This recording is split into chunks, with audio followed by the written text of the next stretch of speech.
Bård Breivik. Men aller først så skal vi få litt bilhorntuting. Ta godt imot Ole Hamre!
Dette er gøy, eller?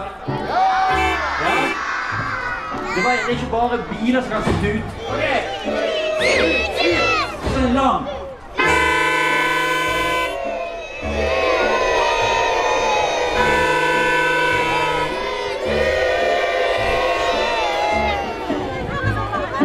Du sier onkelsbil, den kan kjøre mange mil.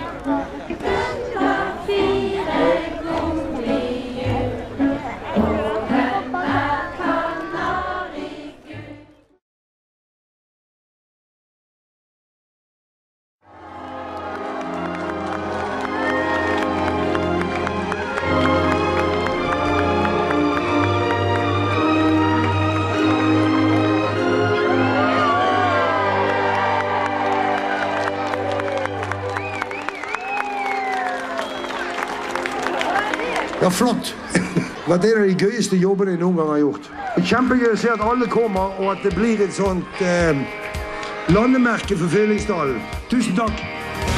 Just let your love flow like a mountain stream, and let your love go with the smallest of dreams, and let your love show, and you know